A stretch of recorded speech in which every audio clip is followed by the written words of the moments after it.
You've had a front row seat to some transformative ideas at Twin Global. What are two or three big lessons an SMB leader can take away from the cross industry collaborations you've seen? Oh, wow. Well, actually, incidentally, the on-demand pharmaceuticals that I mentioned earlier, where they can produce pharmaceuticals on demand anywhere, that came through Twin. Another Twinian said, "Hey, there's this crazy army doctor, Dr. Jeffrey Ling, I want you to meet." And so I said, "Great." And that led to on-demand pharmaceuticals being part of the book and all this. I didn't invest in them because that's not the sort of thing that I would normally invest in.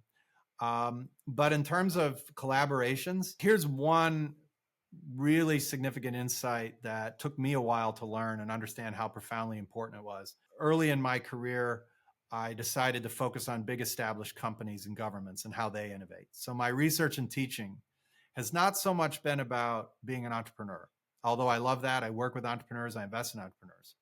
But my research and teaching has been how do you define and implement and fund and support innovation within a big company, for instance?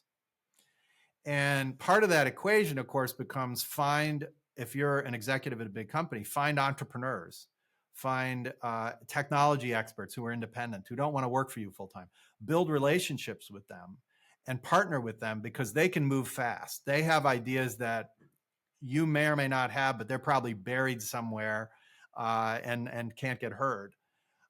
So I tell executives, figure out ways to build trusted relationships with that group of people, so you have access to their expertise and brilliance and passion.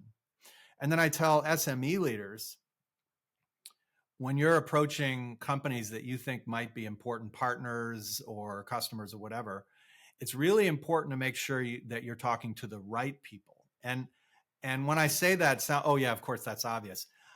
It's often not obvious. An individual at a big company might have the right title. It might even say do you remember business cards? Might even say the right title on their business card, and like, oh, she's exactly the person I need to talk to. But when you get to know the company and the dynamics, you realize, actually, no, she really doesn't like this stuff. So I've got to talk to this other person over here who's not even in that department.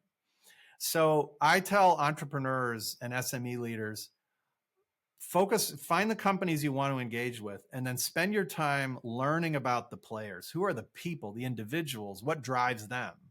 What are their incentives and interests? And here's what you're going to do. You're going to find a few people who really want to talk to you, really want to partner and work together. And then they're going to be your Sherpa.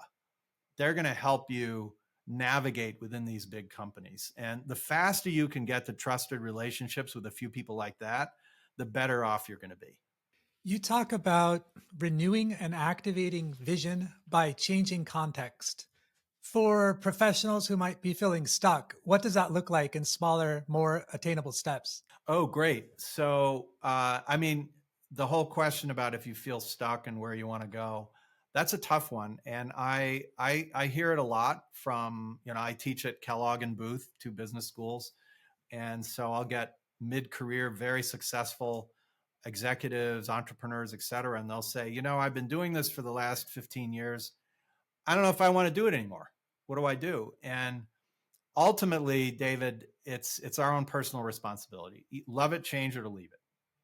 So with that sort of philosophical note aside, one thing I would do is say, well, think about a few things, a few topics, industries, technologies, whatever, that if in 3 years you're spending a bunch of your time on that, you would find that really interesting. So make a list. And don't let your current situation get in the way of this. Just say in your ideal world. And then after you've identified a couple things that resonate with you, then say, okay, let me go out and find a couple people who really know this stuff. And like I said before, and start to follow them.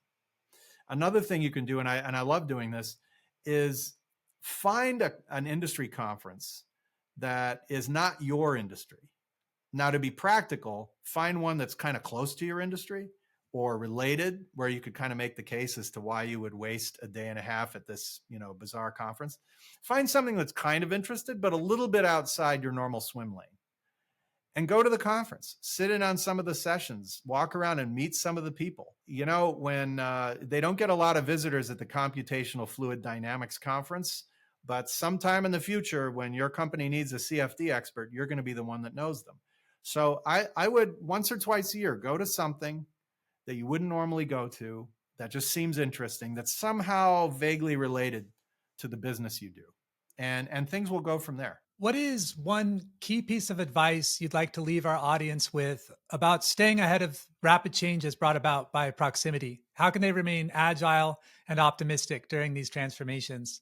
Well, this might sound a little squishy, but I really mean this. Life is short. So wherever you are on this journey, return to some things that you find really interesting, compelling, intrinsically motivating. You still need to keep the business operating, or somebody does, but find some things that you're just naturally interested in learning about, staying abreast of, etc., and focus a little bit of time on those, because not only will you be more effective at that because you're interested, you'll live a better life. You'll be happier. And that means your family members will be happier, and the people that work for you will be happier. So I would say find the stuff that really lights your fire and go out and light it. Fair point. Well taken.